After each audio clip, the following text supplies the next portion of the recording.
Okay, let's get started. So, welcome everybody. This is Euclid. We're starting with Proposition 1, Book 1.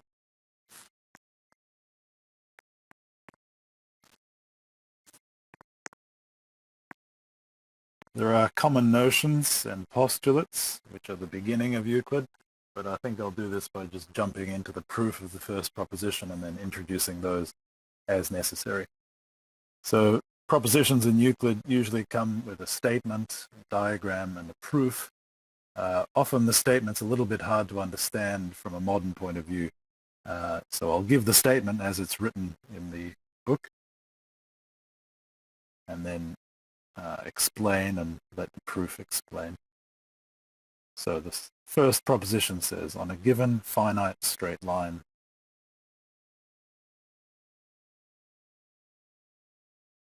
to construct an equilateral triangle.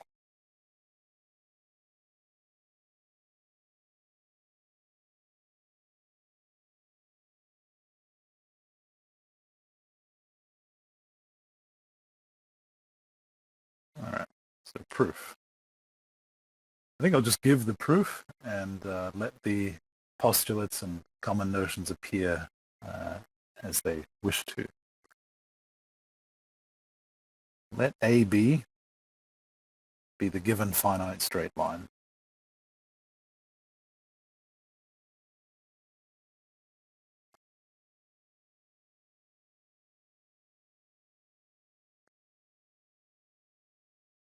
A, B.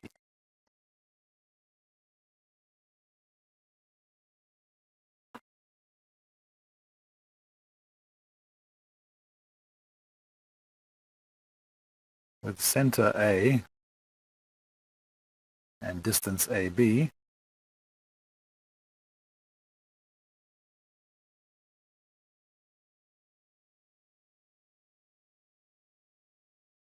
let the circle BCD be, my book says described, I'm just going to say drawn. Okay, so this is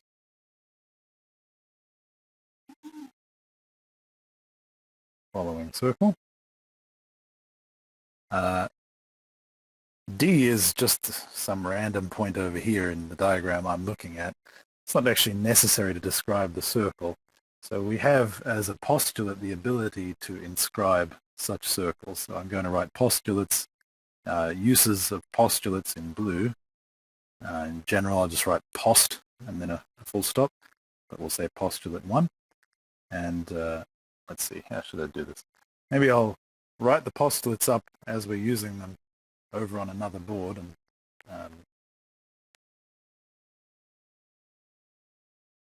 so here's the postulates. We just saw one, which was the ability to draw a circle.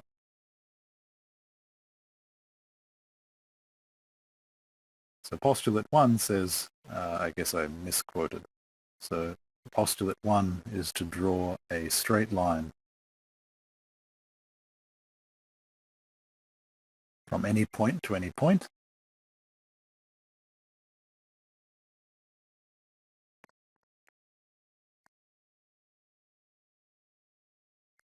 What I actually just used was postulate 3, which is to draw a circle with any center and distance.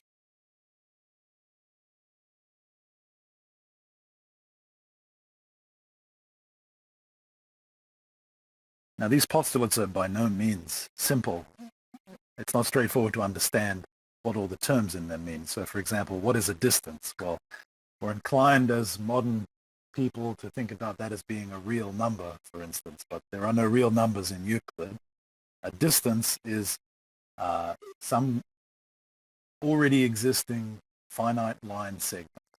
Already existing meaning it's appeared in the proof or it's been constructed. So there's a strong inclination in Euclid to believe that that which has been constructed is that which exists, and those are the things that can be referred to in proofs. Okay, so given a point and any finite line segment beginning at that point, we can draw a circle of that radius. Now you might ask, if I give you a point and then some other finite line segment over here, am I allowed to construct a circle of that radius over here? Well, not according to this postulate, I guess. We don't need it anyway, so we'll show how to construct such circles. So that's a question mark there, right? The postulate says any distance. Does that count as a distance? Well, to start with, we're just going to allow ourselves to draw circles with radii given by finite line segments. So given a point and a line segment ending at that point, we give ourselves the ability to draw a circle like that. Okay, so to draw a straight line from any point to any point, well, what is a point? It's not a tuple of real numbers. It's something that's appeared earlier in the argument. So which points am I allowed to talk about? Well, we'll discuss that as we go along. Some of them will be given in the hypotheses and others will arise as part of the construction. Second postulate, to produce a finite straight line continuously in a straight line. I'll say extend. So to extend a finite straight line,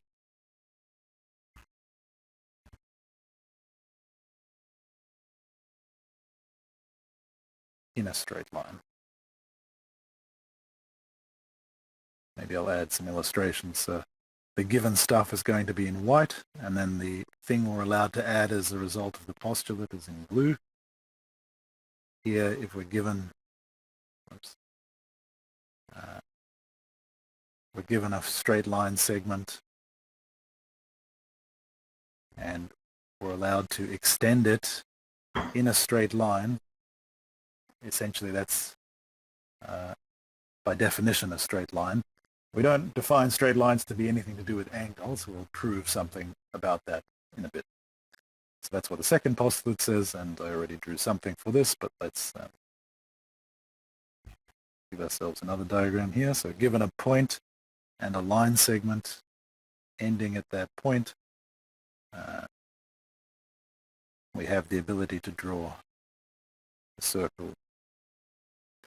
Now what is a circle? Well, that's part of the common notions. Maybe I won't dwell on it. But what we need from the notion of a circle is that if I were to somehow be able to name any other point on that circle, I would be guaranteed that those two distances are equal. Can I just ask, with proposition 1, is the point D coming from postulate 3, or where does the point D come from? Yeah, I got that. Let's switch back to the first board and I'll say something in that context. Right, so first of all, this should be proposition 1. Hey, Dan, do you have 2 microphones going on? There's some feedback. Maybe that's me. Oh, that's you, okay. Cool. Is it better now? Yeah, I think that's better. I could hear it as well.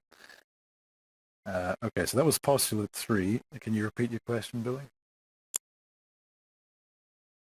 So where's the point D coming from? Yeah, right. That's I would actually object to this D. I think it's nonsense. It's used just to name the circle, but somehow there's an implicit usage in Euclid of the ability to just kind of pick a point on a geometric figure, often for naming purposes, but sometimes it's actually part of a proof.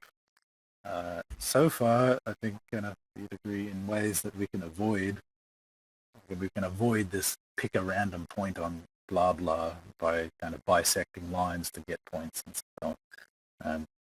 But yeah, I think I would. This is what Euclid says, but I think it would be better to just say what the postulate gives us, right?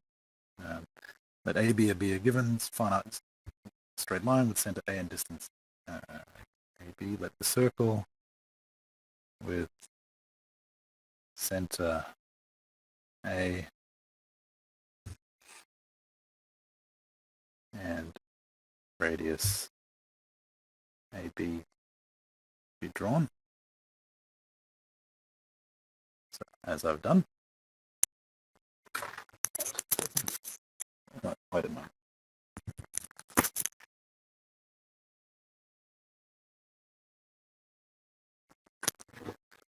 Okay. Right, let me jump back to the postulates and finish them off. So that's postulate 3, right, that we just used.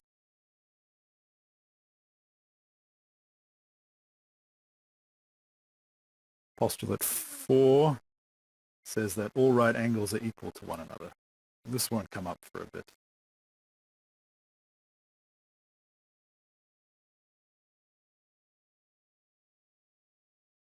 It's quite interesting. It's kind of the germ of the idea that abstract measurement quantities like lengths and angles are kind of equivalence classes of occurrences of more concrete angles and lengths. And 5, this is more complicated and we'll not use it for a while, so I'll come back to it later. Okay. So let's finish the proof.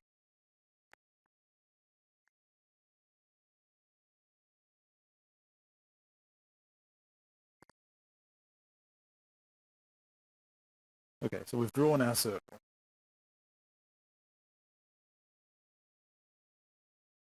Also draw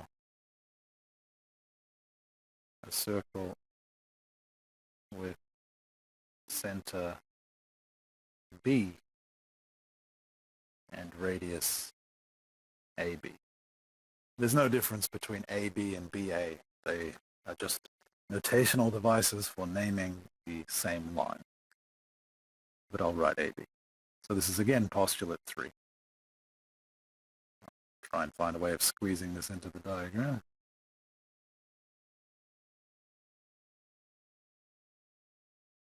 Okay, let C be the intersection of the two circles.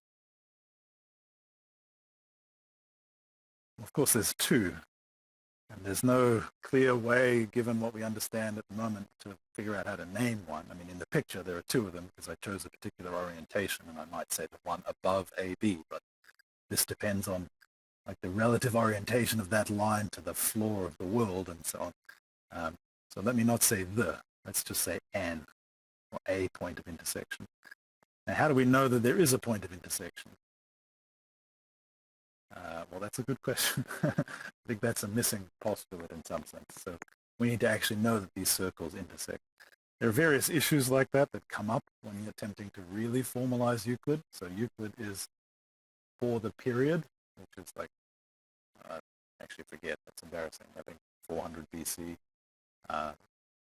200 BC.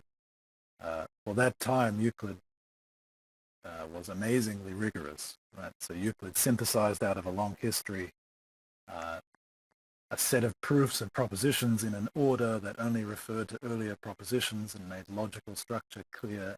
It's an amazing contribution for that reason, but by modern standards, there are various things that require additional thought in order to clarify and make rigorous by standards of, say, formal mathematical logic.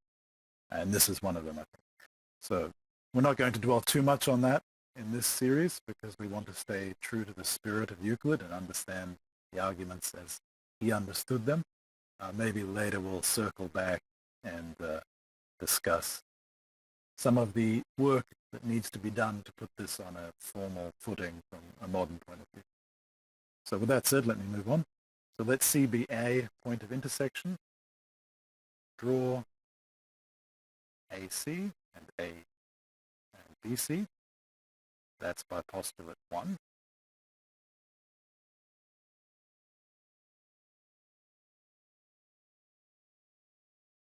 Here they are. Now, AC and AB are equal as radii of the same circle. That's the common notion definition of a circle. And AB and BC are equal for the same reason.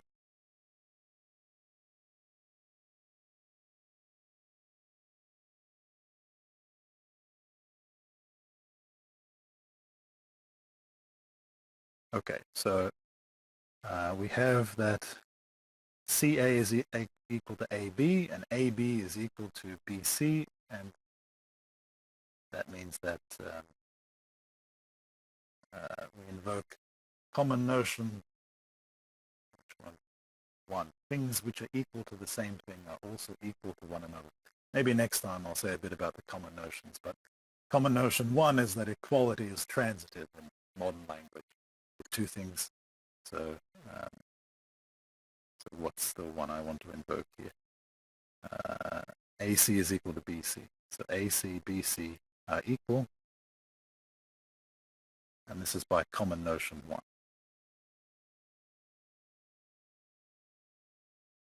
So we're done. We've constructed an equilateral triangle on this edge AB.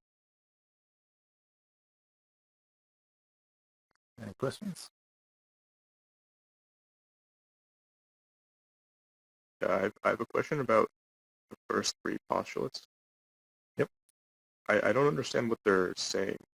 It's like they're trying to tell me, like, to extend a finite straight line, you do this, but it doesn't. It just says to extend a finite straight line.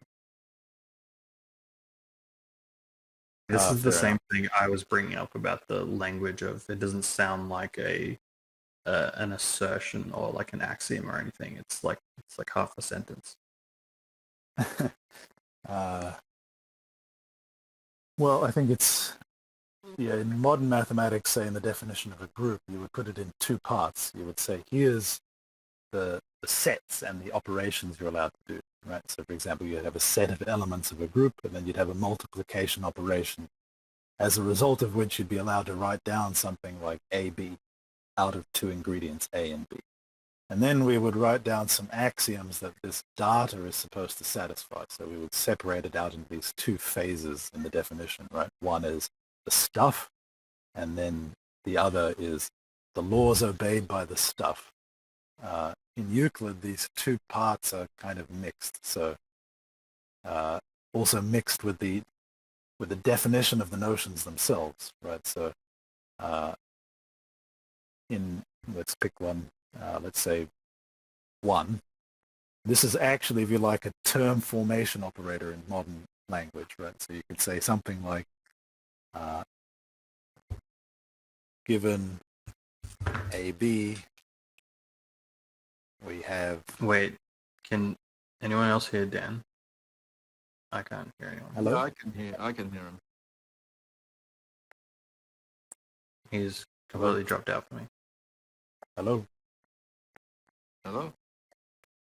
Yeah, I can hear you. Can you hear me? Billy, I can hear Kenneth. Ethan, can you hear me? Yeah, I can hear you. Yeah, okay. Alright, sorry if I'm interrupting. I can see Dan's mic moving, but I cannot hear him. Okay, I'll that's a leave and problem. come back. Yeah, so in more modern language, we might say something like this, right? Given 2 points, we're allowed to form a new thing to talk about, which is line AB, and that would be, you might even talk about that as an operation, which goes from the set of all points. If given a pair of points, it would give you an element of the set of lines. But instead of formulating it like that, which relies on the language of sets, Euclid just sort of says, here's an ability that you get, right, to draw a straight line from any point to any point. And draw is sort of also the wrong language for it, right? It's more like to allow ourselves to consider, or something like that. It's a little ambiguous in Euclid, the relationship between drawing something on a page and just sort of imagining it in some Platonic sense, right? Like drawing it in Platonic heaven is kind of what Euclid means by draw. Or you could even say, from a point of view of logic, you're allowed to talk about it, right? You're allowed to formulate statements about that straight line, which is kind of what you mean when you allow yourself to write down a term which contains line AB in it. Just the same.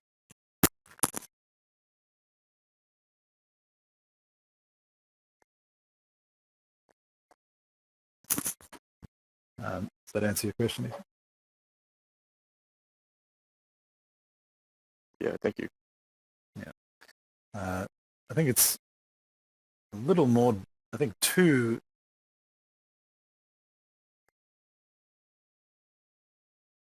yeah, I think 2, you have some choices about how you think about it formally. So I think by no means are these postulates meant to be crystal clear in terms of what they really allow you to do. I think I didn't understand what they're really saying until we got through 10 or so propositions.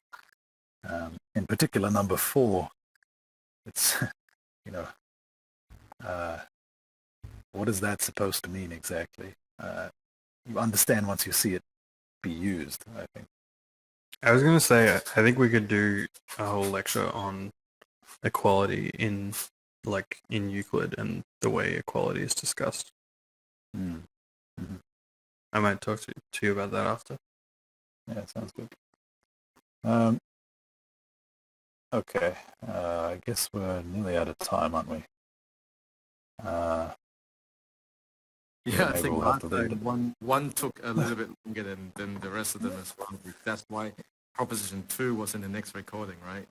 Do you wanna keep going, or do you wanna just postpone it till another time?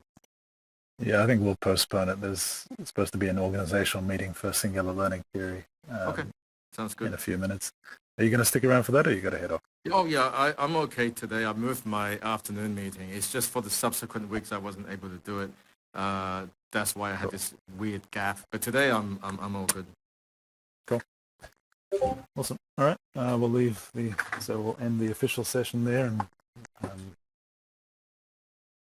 yeah, any more questions while we're on the topic of Euclid?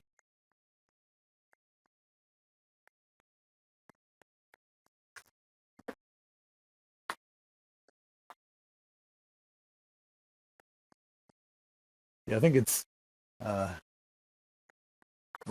maybe it's good to reiterate the history here. So exactly the questions that you're asking about what these postulates mean and how to understand them and how to really say what their formal content is. This, in a sense, is the birthplace of at least a large chunk of modern logic, right? So Hilbert gave a series of lectures on Euclid and formalizing Euclid in modern standards.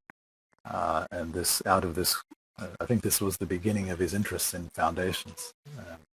So this series of lecture notes, I've looked at it. I made the decision not to sort of present that. We could go into why, but that's well worth looking at.